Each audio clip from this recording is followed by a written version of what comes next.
ഇന്ന് നമ്മൾ നാളികേരം കൊണ്ട് ഒരു കാര്യം ഉണ്ടാക്കാൻ പോകുന്നുണ്ട്. അപ്പോൾ ഈ നാളികേരത്തിന് ഡെസിക്കേറ്റഡ് കോക്കനട്ടാണ് നമ്മൾ ഉണ്ടാക്കാൻ പോണത് കേട്ടോ. അപ്പോൾ വീട്ടിൽ നാളികേരം കുറച്ച് അധികം ഉണ്ടെങ്കിലോ അല്ലെങ്കിൽ നമുക്കൊന്ന് സൂക്ഷിച്ച് വെക്കണമെങ്കിലോ ഒക്കെ ഇതുമാതിരി ഉണ്ടാക്കാൻ പറ്റും.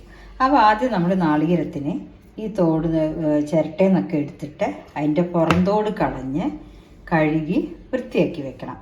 അങ്ങനെ വൃത്തിയാക്കി വെച്ച ശേഷം ഞാൻ കാണിച്ചു തരാം എന്തൊക്കെയാണ് ചെയ്യേണ്ടതെന്നുള്ളത് കേട്ടോ. ഇപ്പം നമ്മൾ നാളികേരത്തിൻ്റെ ആ തോടൊക്കെ കളഞ്ഞ് അതിൻ്റെ പുറന്തോടൊക്കെ കളഞ്ഞ് പുറത്തെ തോലുണ്ടാവുമല്ലോ അതൊക്കെ കളഞ്ഞിട്ട് ഇങ്ങനെ കഴുകി തുടച്ച് വൃത്തിയാക്കി വെച്ചിട്ടുണ്ട്. ഇനി നമ്മളത് കുറച്ചായിട്ട് മിക്സിയിലിട്ടിട്ട് ഒന്നോ പൾസ് മോഡിലോ അല്ലെങ്കിൽ ചെറുതായിട്ട് അരയരുത്, പൊടിയാനേ പാടുള്ളൂ കേട്ടോ. അപ്പം ഇതിലൊട്ടും വെള്ളത്തിൻ്റെ അംശമില്ല. അപ്പം നമ്മൾ നാളികേരം അതിനെ മിക്സിയിൽ പൊടിച്ചെടുക്കുക. അത് പൊടിച്ച ശേഷം ഞാനത് കാണിച്ചു തരാം കേട്ടോ.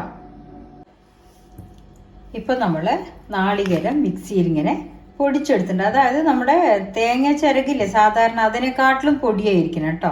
അരിഞ്ഞിട്ടില്ല, പൊടിച്ചിട്ടാണ് എടുത്തിരിക്കുന്നത്. അപ്പോൾ വെള്ളത്തിൻ്റെ അംശം ഒട്ടും പാടില്ല. ഇനി അടുത്തത് എന്താ ചെയ്യണമെന്ന് കാണിച്ചു തരാം കേട്ടോ.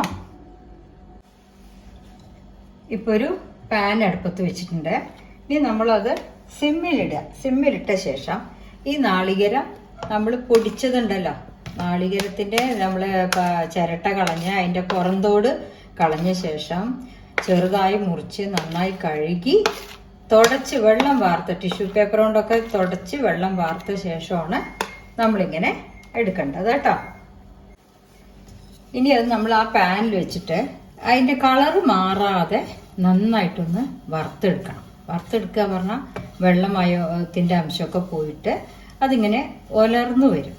കളറ് മാറരുത്, ചോക്കരുത്, അടി പിടിക്കരുത്, സിമ്മിലിട്ടിട്ടേ ചെയ്യുമാവും. അപ്പോൾ നമുക്ക് കുറച്ചൊരു 10 മിനിറ്റ് സമയം വേണം. ക്ഷമയോടെ ഇതിങ്ങനെ ആക്കിയെടുക്കാം. എന്നിട്ട് നമ്മളൊരു കുപ്പിയിൽ അല്ലെങ്കിലോ ഒരു എയർ ടൈറ്റ് ബോക്സിലോ എന്തിലെങ്കിലും ആക്കിയിട്ട് നമ്മൾ ഫ്രിഡ്ജിൽ സൂക്ഷിച്ച് വെച്ചാൽ എപ്പോഴെങ്കിലും നമുക്ക് എമർജൻസി ആയിരിക്കുമ്പോൾ ഇപ്പോൾ വല്ല നാളികേരം വറുത്ത് കൊട്ടാൻ ഇരിശേരിക്കോ അങ്ങനത്തേനൊക്കെ എടുക്കുകയും ചെയ്യാം.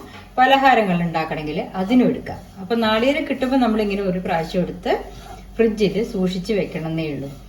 ഓൺലൈനിലും ഇതിലൊക്കെ മാഗിയുടെ ഒക്കെ ഉണ്ട് കേട്ടോ, വിൽക്കാൻ പുറത്ത് ധാരാളം കിട്ടുന്നുണ്ട്. പക്ഷെ നമ്മൾ വീട്ടിൽ കിട്ടുന്ന നാളികേരം ഇങ്ങനെ ഉണ്ടാക്കി വെച്ചാൽ പുറത്തുനിന്ന് വാങ്ങിക്കേണ്ട ആവശ്യമില്ലല്ലോ. അത്യാവശ്യം നമ്മളിത് എടുക്കുകയാണെങ്കിലും ഒരു 2 ആഴ്ച 3 ആഴ്ചക്കുള്ളിൽ എടുക്കുമല്ലോ, കേടുവരാതെ ഫ്രിഡ്ജിൽ വെക്കാം.